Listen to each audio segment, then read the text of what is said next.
আমি ক্লাস 7-এর একজন ছাত্রী। আমি রেজাল্ট ভালো করায় স্যার আমাকে পছন্দ করতেন। স্যার আমাকে নিজের মেয়ের মতন দেখতেন। একদিন স্যার আমায় বলল, শোনো মা, তুমি আজ ছুটি শেষে আমার অফিসে দেখা করে যেও। যখন স্কুল ছুটি হলো তখন দেখা করতে গেলাম। তারপর আমার সাথে যা ঘটেছিল সেটা আমার কল্পনার বাহিরে। আমাদের স্কুলের গণিত টিচার মোহন স্যার, উনি সহকারী প্রধান শিক্ষকও।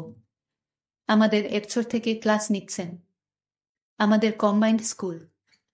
ছেলেরা একপাশে আর মেয়েরা একপাশে বসি। স্যার খুব ভালো গণিত বোঝান। তবে স্যার বেশিরভাগ সময় আমাদের ভালো করে পড়ান। পড়াও বেশি আমাদের ধরেন।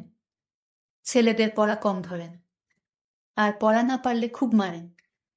আর আমাদের পড়া না হলে কিছুই বলেন না। আর পড়া পারলে আশীর্বাদ করে দেন। বেশ কিছুটা সময়।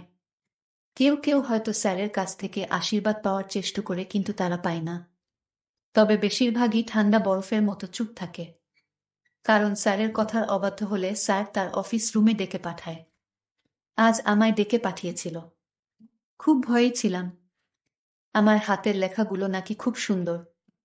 স্যার আমাকে উপদেশ দিয়ে বললেন, তোমার হাতের লেখা খুব সুন্দর হয়, তুমি ভবিষ্যতে ভালো কিছু করতে পারবে। স্যার আমার খুব প্রশংসা করেছিল। আমাকে দেখতে নাকি স্যারের মেয়ের মতো। আমার মতো স্যারের নাকি একটা মেয়ে আছে। আমাকে স্যার পরীক্ষায় বেশি নাম্বার দিবেন। কারণ হলো আমি নাকি দেখতে স্যারের মেয়ের মতো। স্যার এরকম ভাবে আমায় ডাকতেন স্যারের অফিসে। আর ক্লাসে যেন বেশি কথা না বলি। স্যারের অফিস থেকে বের হবার পর আমার মনে হয়েছিল, স্যার এরকম অদ্ভুত কেন। স্যার আমাকে বলেছিল, মা, তোর মতো আমার যে মেয়েটা ছিল সে বেঁচে নাই, মারা গেছে আরো 5 বছর আগে। স্যারের এই কথাগুলো শুনে আমি কেঁদে ফেলি। তারপরের ক্লাসগুলো আমি আর ঠিক করে করতে পারিনি। ছুটি হবার সাথে সাথেই বাসায় চলে এসেছি। দুদিন স্কুলে যাইনি। আজ স্কুলে আসার পর টিফিনে সব মেয়েরা আমায় ঘিরে ধরল। স্কুলের কিছু বড় আপু এসেছে। সেদিন কি হয়েছিল সবাই জানতে চায়। আমি তাদের কিছুই বলতে পারলাম না।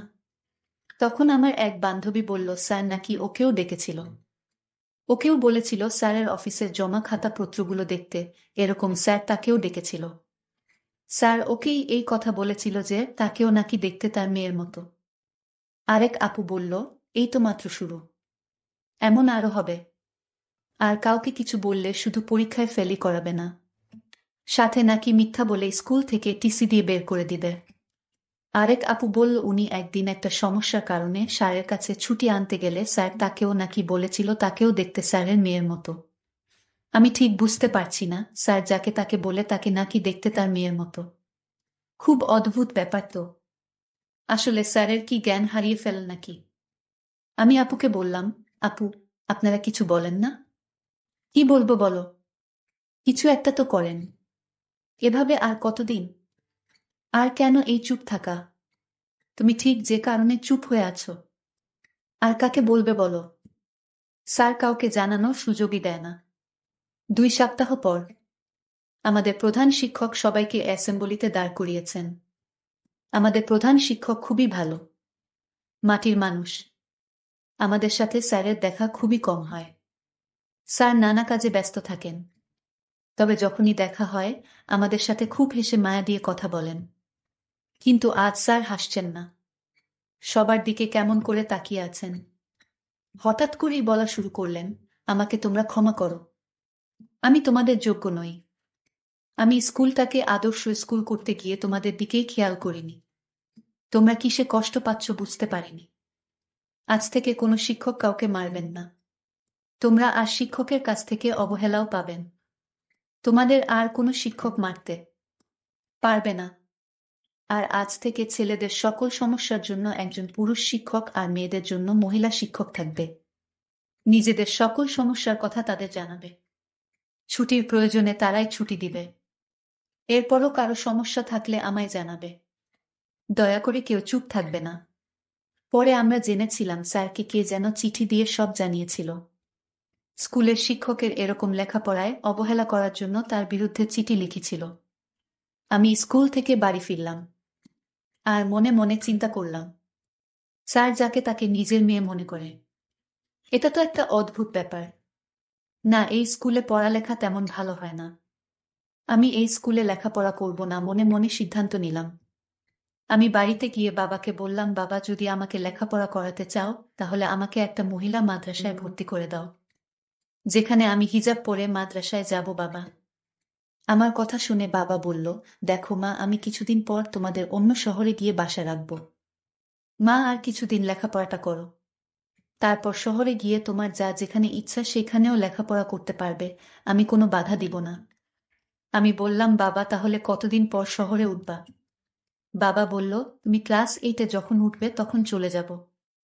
আর বেশি দিন ওয়াট করতে হবে না, মাত্র 6 মাস। ভুলেই গেছি আমার পরিচয়টা দিয়ে দেয়। আমার নাম ইসরাত। আমি 7ম শ্রেণীতে পড়ি। আমার বাবা একজন ব্যবসায়ী। আমরা 2 বোন 1 ভাই। সবার বড় হচ্ছে আমার বোন, নাম হেলেনা, বিয়ে হয়েছে প্রায় 5 বছর হবে। আমার বড় ভাই শিহাব এইবার কলেজে ইন্টার 2nd ইয়ারে পড়ে। আমার পরিবারের মধ্যে আমি সবার ছোট, তাই সবাই আমাকে চোখে চোখে রাখে। আমরা থাকি নানার বাড়িতে।